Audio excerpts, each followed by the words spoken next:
Yo, what's going on? Welcome to another edition of Chopping It Up. My name is Gabe Henderson. Before we get started, just want to, again, shout out to all of you for the engagements, the comments, everything that you guys have said on social media. It's the reason why we're continuing to do this. And for episode 3, we got 3 people who mean a lot to this Minnesota Vikings team, but also this community. I'm going to start with my left, Hitman, Harrison Smith. We got Kris Boyd. I'll call him KRS Boyd because he'll punch you like KRS-One would do. Then we got the one and only Justin Jefferson, a.k.a. Jets. Fellas, appreciate having you guys on. Of course. JJ, you got the Jets, right? You got the gritty. Kris, I mean, you are the locker room speaker box. And then Hitman, I mean, Harris, I know a lot of people just know you as Hitman or Pickman. How do you separate the brand from the person? I feel like it's just all about the person that creates the brand. As an example, I was saying, I have the gritty, I have Jets, but if I'm not the person that I am, a lot of people wouldn't buy my brand. If I was arrogant, if I was selfish, if I was like not a team player, I'm pretty sure like the gritty and Jets and all of that wouldn't be as big as it is right now. I think it's kind of case by case. Like I think JJ doing the gritty and the way that you do it, that's gonna catch on no matter who you are. Just because it looks nice, and you make big plays and it all goes together. I guess you're kind of right. A lot of people, even back home, just call me Hit or Hitman, and which is cool because it kind of shows a little respect for my professional life and my football career. But personally for myself, I definitely separate them.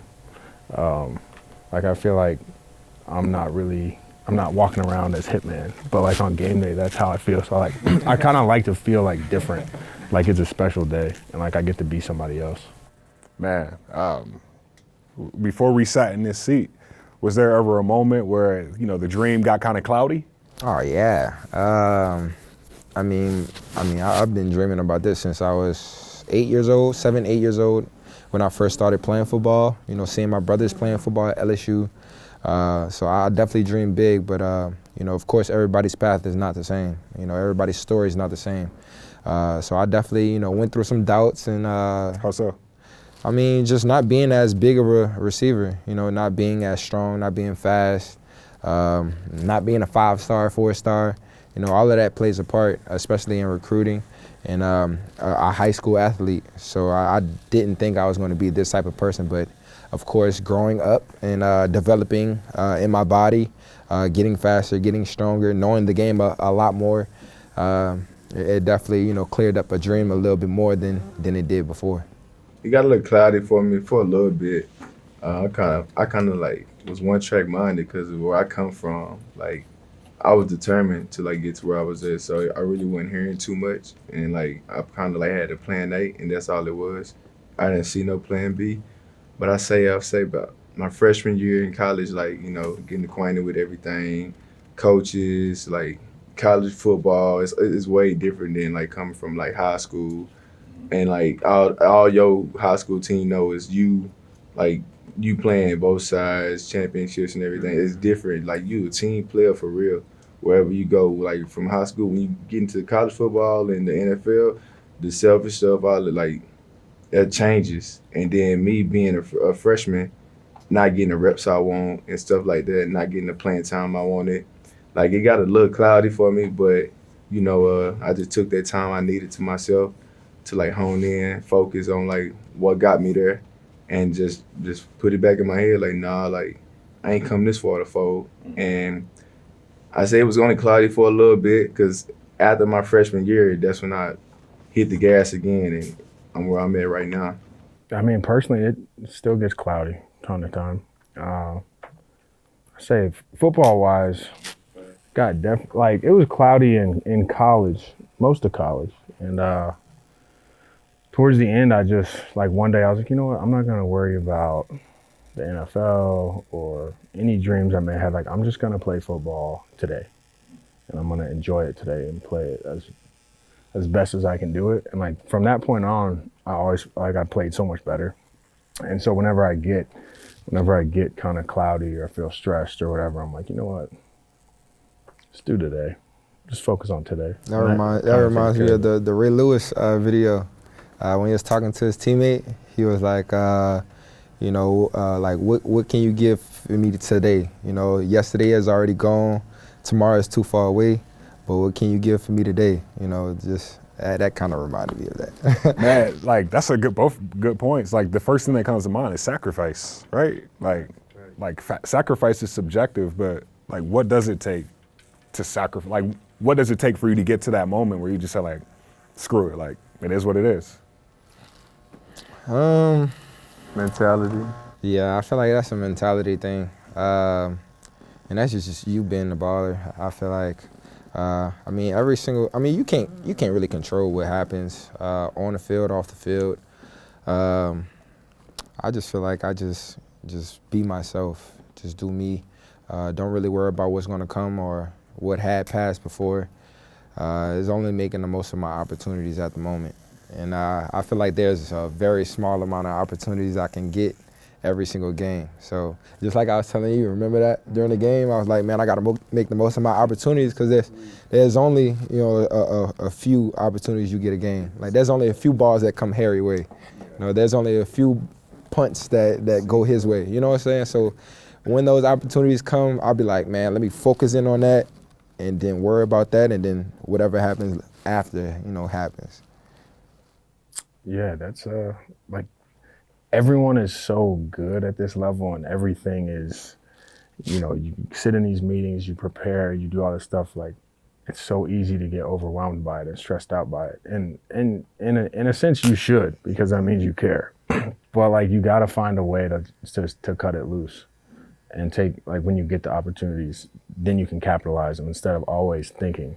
Like trust what got you here. You're here because you're good at football. Like don't make it more complicated than that. That's how it is. I mean, like I said, it's a mentality thing. Like when I'm out there, and I'm sure this goes for both of them. If correct me if I'm wrong.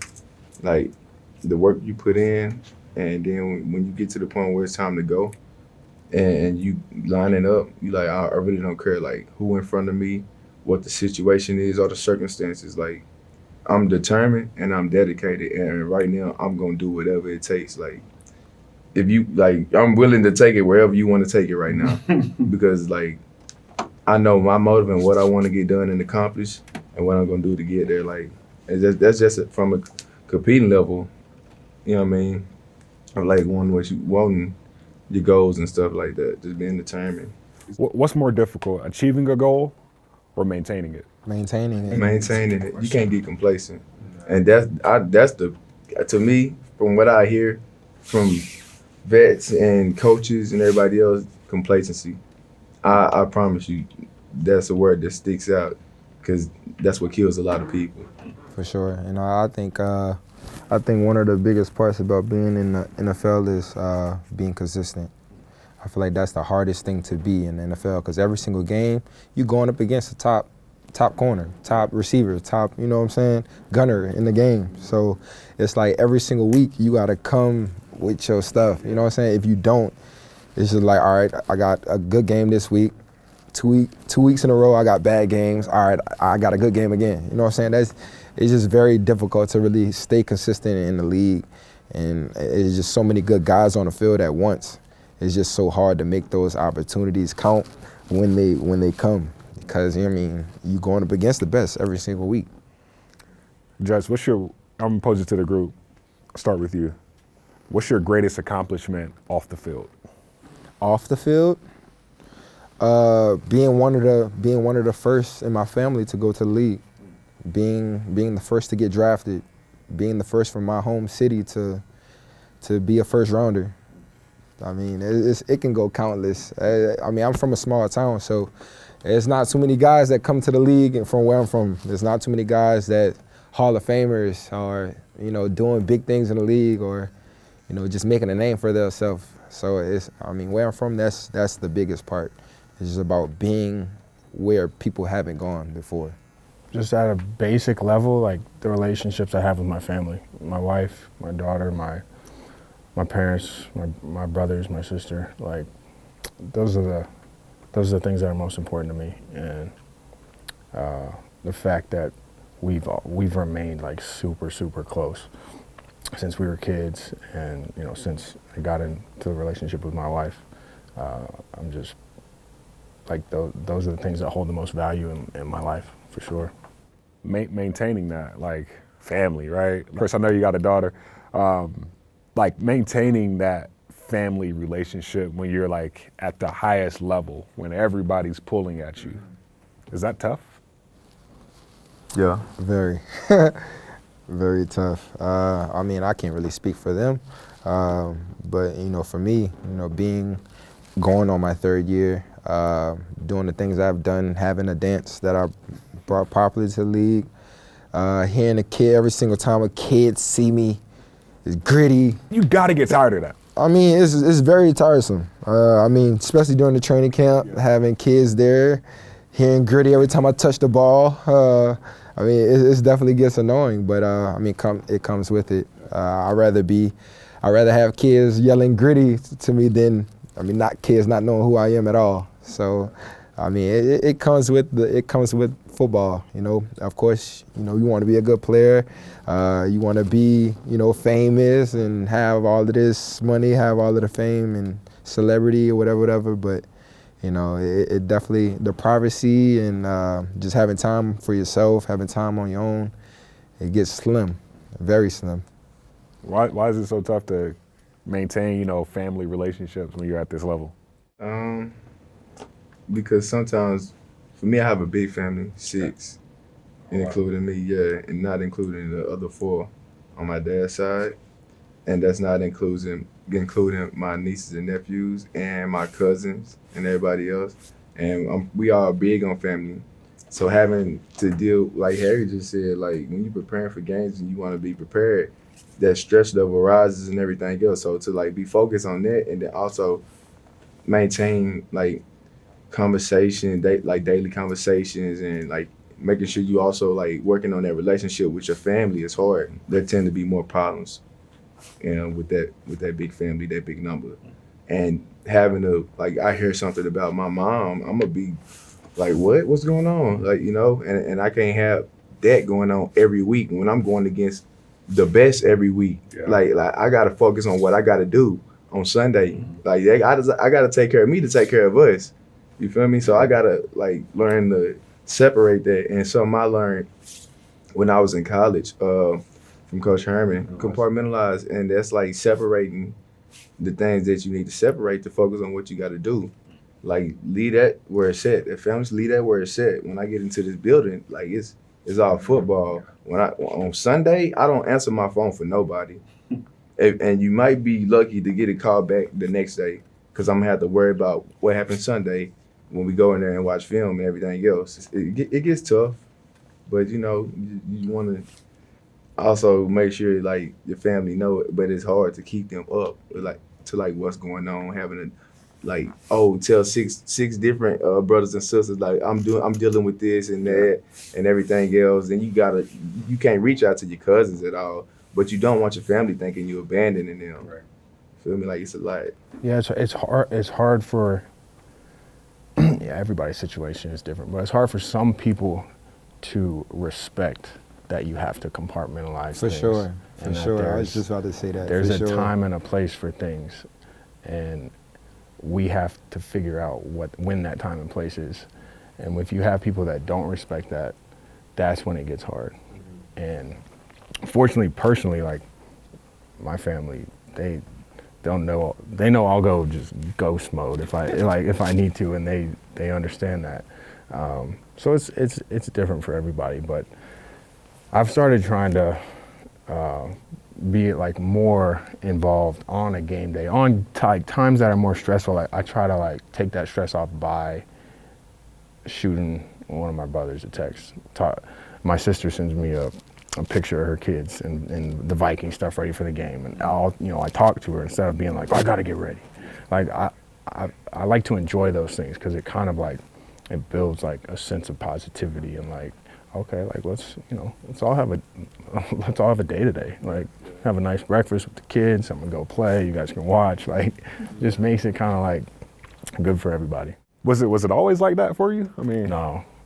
I used to get very I got everything has to be perfect. I have to have this routine, and now I'm just like, I don't have a routine. I think I was on that stage for a little bit, and Harry actually taught me that to relax and stuff like that. But the sending the text and stuff like that, like I'm gonna take that from you now. Like, I'm glad you said. Well, it's hard because you have these things that you do when you're in grade school, high school, and you're the best player, and you're like, well, that's why I'm the best player. I got to keep doing this. I got to add this throughout the week, and you keep adding these things, and then you get to the NFL. And you've got this whole checklist, if you're this type of person, that you got to go through every week, and it's got to be perfect. And like, it's just not sustainable, and it really doesn't. It doesn't affect you the way you think. Try some different stuff. Like, be okay with it. That's how the NFL is. You got to figure stuff out on the fly. So adapt. Do y'all still have kid moments in the league? Yeah. The touchdown celebration. I mean the hitman celebration, bowling ball. Yeah. All the celebrations. I mean the gritty. You gonna catch me running out there one game, believe it or not, probably this week. But I mean, honestly, when I'm on the field, I'm a kid. When I'm playing football, in the locker room, I'm a kid. Like, this is something I love. Like, this brings the biggest joy to me because it was a dream that I had since a youngin'. You got that because you earned it. Now enjoy it. And I tell all my teammates, like I tell them all the time, hey, let's have fun. And they know for a fact that's one thing I'm gonna do. I feel like a kid for sure, man. But it's a blessing, and I'm blessed to be around these guys. Like, it's a joy. Like, I have a smile on my face every day, like, for a reason. I love that. My last question for this group, the barbershop, right? The barbershop is always like the solution to people's problems. Like, you just like toss random subjects out there and like it kind of holds, and then you start having conversations. But I know, November is Men's Mental Health Month. And I know, there's people out there that, deal with mental health. And what piece of advice would you give to people out there that's dealing with it? And how have you overcome some of, your mental hurdles that you've had to overcome? Well, that's one of the things that I would say I'm most blessed about. I have a clear mind space. I don't really think about a lot of issues, besides the things that I can control. You know what I'm saying? So, I mean, my advice would be just have someone to talk to. I mean, I feel like every time I have a problem, whenever I do have a problem, it's way easier on me whenever I have somebody to talk to. I feel like Jordan, my brother, is one of the easiest people to talk to. I mean, he's just so understanding, and he's so good just talking to people, knowing what to say, how to say it. I don't know how he do it, but I mean, I feel like just having somebody there for you, knowing a person could be there for you. I feel like that kind of changed the whole game into just being on a clear headspace and just knowing what you can control and what you can't control. Thanks. Yeah, I mean, for me, I think remembering and realizing that nobody's got it figured out, like whether they're giving you advice or you're getting advice or you're trying to be like somebody or they got money or whatever you deem as success, like they still don't have it figured out. They got some things, maybe you want to be like or whatever, but no one's perfect. And if you're going through something, it's okay to not be perfect. It's okay to not have it figured out, because even the people you think don't. And nobody's figured life out. Like, everybody's just kind of guessing as we go. So if you need somebody to talk to, just try not to be too proud about it. I know that's easy to say. I tend to be like that personally, but it's good. It's good to share with people. I can say pretty much just falling back on what they said. As soon as you asked that question, the first thing I thought about saying was just open up. Like he said, find somebody to talk to. Because I've dealt with so much trauma, and for me to be like so happy, a lot of people always question like when they know my story, like my close friends, these guys who know like my story. I'm sure some people like question like why how is he always like happy? But there is times where I struggle, not often, but when I do, you can tell. And I've had some moments where they could tell, but I definitely have opened up to them and talked to them because it was times where I wasn't talking to nobody. But me having these guys, my immediate family, and knowing that they're always there for me, it makes you comfortable, you know. And if you not talking to anybody, and you feel like it'll make you weak or anything, and you struggling with mental health, and you watching this, it's not like, if you need help, get it. If you need to talk, talk. Find somebody to listen. Pretty much just do whatever, because it's unhealthy to like have anything bottled inside you. I know that from experience. And just know that it'll always get better. Like, no matter the situation you're in, it can only get better. I think that's the biggest thing for me, because I recently was going through it, and I had to do those things, you know, and I had to sit down with myself and realize, like Harry said, nobody got it figured out. Being on the biggest stage in the NFL, I'm sure there's kids and other people watching like, man, I would kill to like be there. And I know that everything, no, it's not. But you got to have in your head, man, that hey, like, nobody got it figured out, but I am for sure going to keep going, you know. Well, one thing, we'll end it on this. I'm in this on a lighter note. We had a Harrison Smith on the Audible, JJ. At the end of the show, he's like scratching his eye.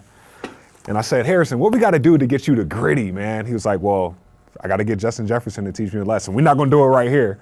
But he said he needs a lesson. Oh, I thought he was going to do it. Nah, but fellas, I always end it this way. You guys Pretty are school. Gritty 101. Gritty school. TJ got to join too, you know. Oh, man, we got to get CJ right. You might need it worse than me.